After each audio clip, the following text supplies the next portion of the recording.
good. I'm here at the Habari Africa Festival with Nadine. Hi, Nadine. How are you today? I'm great, thank you. Tell me a little bit about this festival. Habari Africa Festival is a festival created by Batuki Music Society. We are a nonprofit. We are dedicated to promoting African arts throughout the year. It's our fourth year. Our organization has been running for almost 10 years. We produce events all through the city, not just Habari Africa here, but we have events at different venues. We work to try and bring this music into the mainstream because it is not getting enough attention. There is a gap, and a lot of African artists cannot get jobs. They cannot get representation. They think that if it's Caribana, we got everybody covered. But they don't understand that there are hundreds of artistic expressions. Each one is individual.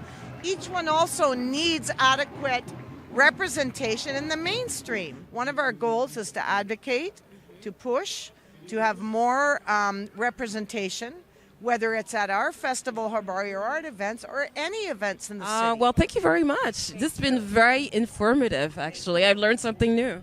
Merci beaucoup. Thank you so much. Thank you.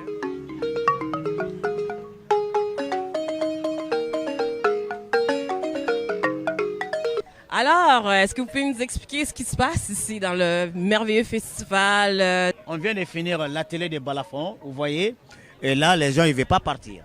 Le balafon, c'est un instrument qu'on trouve en Afrique de l'Ouest, et plus précisément le Mali, le Burkina Faso, la Guinée, la Côte d'Ivoire et le Sénégal. Mais cet instrument qu'on est en train de faire, qu'on est en train de jouer, qui est le balafon pentatonique, parce qu'il y a deux sortes de balafons. Il y a l'heptatonique, il y a le pentatonique. Celui-là, c'est le pentatonique.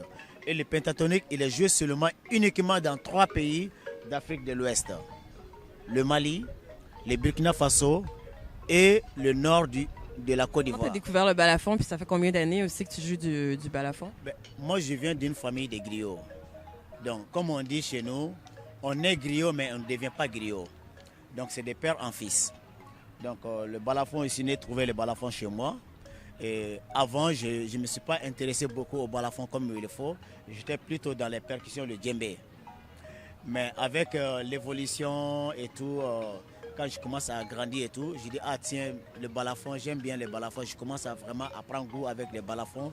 Et le balafon a pris plus de place. Avant, je le faisais quand j'étais en France, beaucoup. J'ai passé 12 ans là-bas. Je travaille toujours avec le balafon, avec les enfants et tout. Et ça fait 6 ans que je suis ici au Canada. Pour les gens qui ne savent pas c'est quoi être un griot, c'est quoi? Explique la définition. Alors, un griot, comme je l'ai dit, on est griot, mais on ne devient pas griot.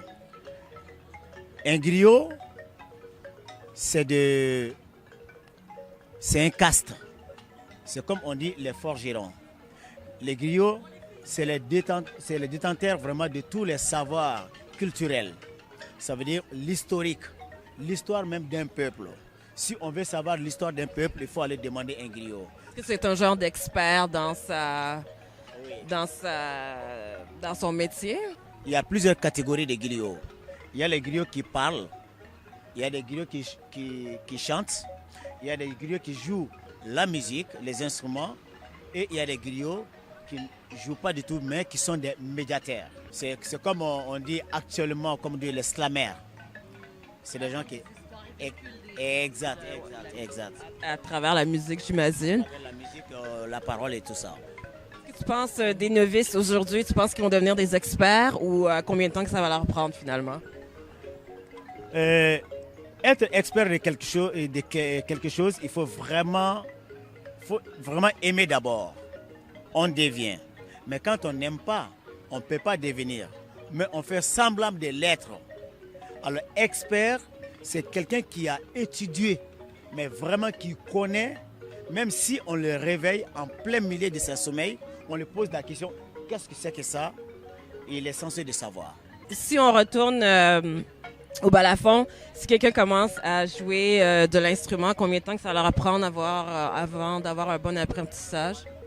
Moi, je dis vraiment, en une année, si la personne se donne à fond, il commence à toucher vraiment des lames de balafon. Mais vraiment de le jouer, il faut vraiment des années. Ça demande beaucoup d'années de pratique.